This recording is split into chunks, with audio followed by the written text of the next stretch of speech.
Lucha, tinan mo yung asawa ng kapatid mo. Ako na nahihiya eh. Tinan mo. Iyaan mo na, pe. Ganyan talaga yan. Ano ba? Maglilimang taon pa lang patay si kuya. May kalit inagad. O diba? Ganon kabilis. Kakainis nga eh. Di mo lang maawa sa kuya ko. Tinan mo. Alis, pangalanda ka niya na yung bago ng ate mo. Tsa, teka nga lang. Nagpaparinig ba kayo, ha? Ay, nagkukwentuhan lang kami ni Cha. Bakit? Masama na bang magkwentuhan ngayon? Itong asawa ng kapatid mo. Anong masama sa pinagkukwentuhan namin? Eh, totoo naman, di ba? Tsaka, asawa ka pa rin naman ni kuya sa mata ng iba. Sa mata ng iba? O sa mata mo?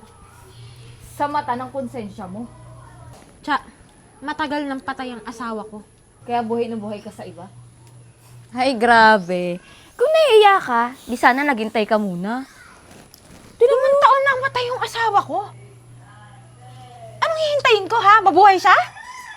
Hindi pa rin sapat yun. Pwede ba? Sapat na yun. Ay, nagsalita yung pumalit. Teka lang Hindi mo ako pumalit eh. Tsaka, kailangan niya ako sa buhay. Eh kung ganon, edi tanggapin niya na pag-uusapan kayo dito. Kung nga. Kayong dalawa, hindi niyo ako ganun kakilala, ha? Para pag-usapan niyo ako. Pero kilala ko yung kuya ko. At hindi mo na siya mababalik. Alam mo, walang iya ka talagang babae kayo. Hoy, marunong ako mahiya. Kayong hindi. Alam mo, 5 taon nang patay yung kuya mo, ha? Pati ka maka-move on. Paano ako makaka-move on? Yung bahay na yan, bahay din yan ng kuya ko. Tapos papatirahin mo yung kabit mo? Hoy, mawalang galang na ha.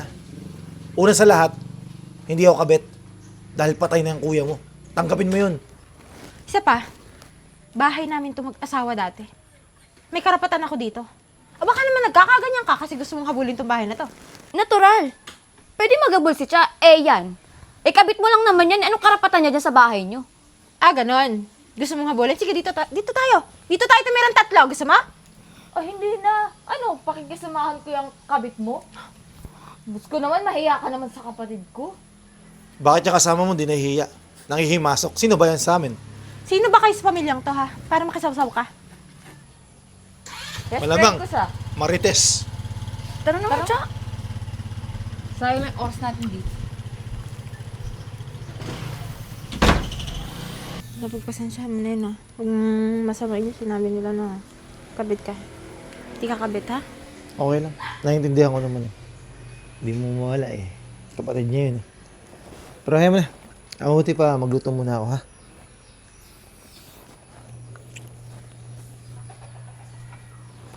Man. Tingnan mo siya, oh.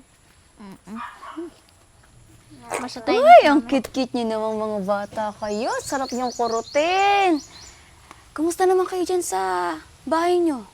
Ayos lang po. Ah, ganun ba? Eh, kamusta naman kayo na iba na yung tatay niyo? Okay lang po. Matagal na pong patay si daddy kaya po naganap si mami ng bago. Ah, kasi nagtataka lang din ako eh. Saan po? Eh kasi, ang bilis magpalit ng mama niyo.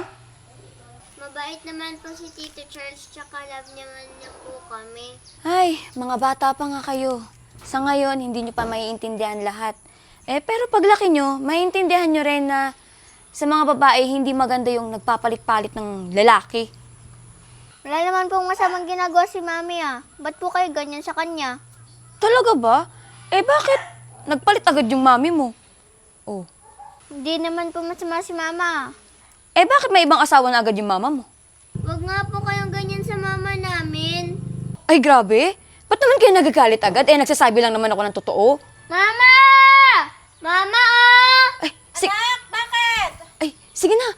Maglaro lang kayo dyan, ha? Aalis na ako, magluluto pa pala ako. Sige na. Uy, Pia, huwag ka maniniwala dun ah. Ano yun, anak? Ba't tinatawag niyo ako? Tsaka maniniwala saan? Papalit-palit daw po kayo na lalaki, sabi ni Tita Pe. Hindi kayo maniniwala dun, ha? Tsaka pagka malapit yung sa inyo, huwag niyo kausapin. Ay, pero kayo maglaro para hindi kayo malapitan ng mga chismosa. Tara, lagyan natin sa lalagyan.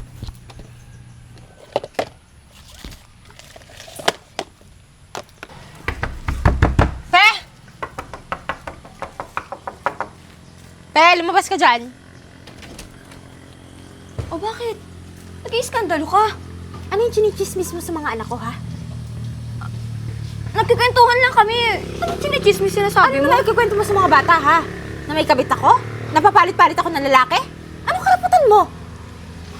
Virgo, nagpapatawa ka. Wala akong kinikwentong ganun sa mga anak mo, ha? Sinungaling ka? Baka naririnig niya lang sa iba yun. So sinasabi mo sinungaling yung mga anak ko, ha?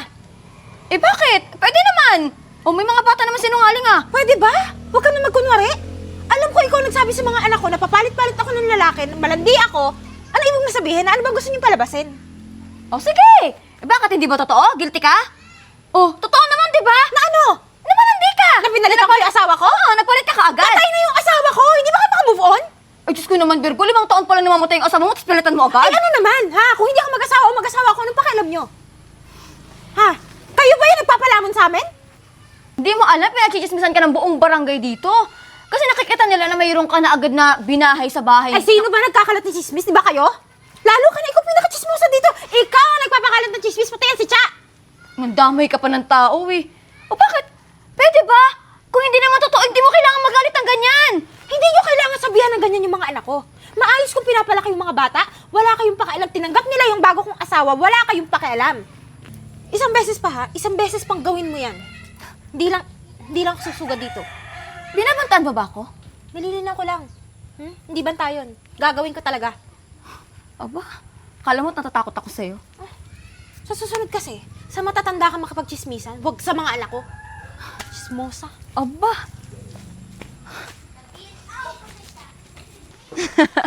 Uy. Yung asawa ni ano, yung asawa ni kapatid mo. Hindi ko kapatid yun. Kaya naman pala mayabang. Kaya naman pala ginawa, may sasakyan. Mukhang pera talaga yung asawa ng kapatid mo, no? Ay, totoo! Kaya nga niya ginawa si kuya, di ba? Maganda yung trabaho nun dati. Kaya nga nakapagpatayo ng magandang bahay, eh. Paparinig ba kayo? Tinamaan ka ba? Alam niyo kayo mga marites, no? Pwede ba? Kung may gusto kayong sabihin, harapin niyo ako. Hindi mapapadaan pa kayo sa mga bata. Harap ba, Chat? Harap. Sabihin mo. Eh, ano naman kung malaman ng mga pamangkin ko? Eh, totoo naman lahat ng sinabi ni Pia. Na ano, nakabit ako? Bakit? Totoo naman, di ba? Kabit ka nung asawa ng kapatid niya. Nakapag-aaral ba kayo? O hindi malinis sa inyo? Nawala ng asawa si Virgo. Di ka ba nagtataka? Ganun lang kabilis? Baka pinipirahan ka lang ni Virgo. Alam mo, wala akong palam kung anong sabihin mo. Kahit perahan niya ako, mahal ko yung tao. Palibasa kasi sa inyo mga marites. Walang papatol sa inyo dahil sa sama ng ugali niyo. Uy, kahit na. Kabit ka pa din, di ba? Alam mo naman siguro yun. Tsaka buhay pa lahat ng alaala ng asawa niya. Matagal nang patay ang kuya mo. Pwede ba? Patay na, oo. Pero hindi pa burado, di ba? Isa pa, nang himasok ka ng pamilya ng iba. Hindi ka makapag-antay sa kalandian yung dalawa. Anong nang himasok? Pasensya ka na. Hindi ko gagawin yun. Kundi patapos. Di ba malinaw sa'yo? Napatay na yung kuya mo. Sabihin na natin patay. Alam mo, kung ayaw mong pinagchichismisan ka, pwede ba ibahay mo sa Ate Virgo sa iba? Bahay ng kuya ko eh. Totoo yun. Asan ba yung kuya mo? Sige, aalis kami dyan. Patirahin mo yung kuya mo. Kapit ang tawag niyo sa akin. Eh kayo itong dalawang nangangilam sa pamilyang di naman sa inyo. Excuse me, kapatid ako. So it means, pamilya ako. Kunin mo yung kapatid mo. Pumunta ka sa sementeryo, puntahan mo. Pumuntahin mo dito. Asan loob mo? Mulis na nga kayo, wala kang magandang sasabihin. Kabit! Simosa, Mama, Anak. Bakit? totoo po ba sinasabi nila? Nino, Nila Tita Cha at Tita Pe, ano sinabi nila? malandi ka daw po. Pia, siya. Hindi malandi ang mama niyo, ha? Tsaka huwag kayong makikinig doon sa mga chismosa yun. Yung mga sinasabi ng mga yun, hindi totoo, okay? Tsaka, sa tingin niyo ba, ganun akong klaseng tao? Eh bakit po nila sinasabi na kabit mo daw po si Tito Charles? Pia. Pia. Huwag kayong mag-alala. Hindi ako kabit ng mama niyo. At isa pa, papakasalan ko yung mama niyo. Talaga po? Flower girl po kami? Oo naman. Sino pa ba? Kayo yung mga anak namin, di ba? Tsaka pag kinasal na kami ng Tito Charles nyo, iba, ano na itatawag nyo sa kanya? Daddy. Sorry mga anak ha, kung nadadami kayo sa gulo ng mga chismosa na yan. Huwag po kayo mag-sorry mama, di naman po kayo masama eh. Siya, Pia. Huwag kayong mag-alala. Mamahalin ko kayo katulad ng tumamahal ng daddy niyo. Ayun kayo.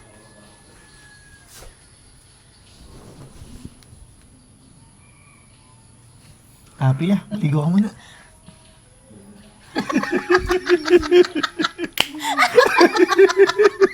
Ay. Matutuloy rin, no?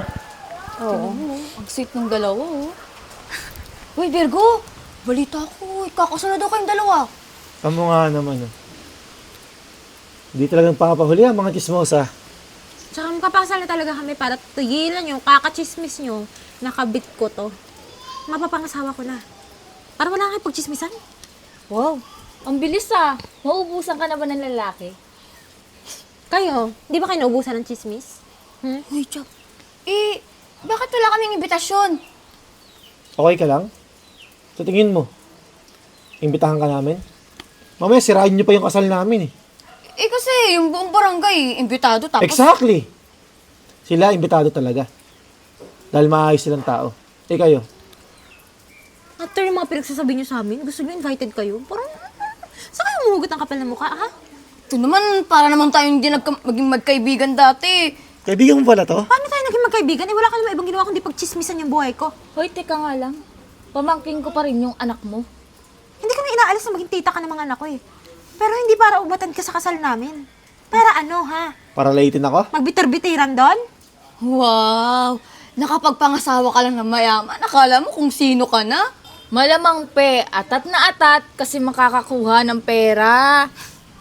Ganyan naman yung ginawa niya sa kuya ko, di ba? Pinirahan lang. Totoo. Baka nga natuwa pa siya nung namatay yung kuya ko. Kasi Teka lang, magmamana siya ng bahay. Teka lang, hindi naman ganyan pagkakakilala ko sa magiging asawa ko, eh.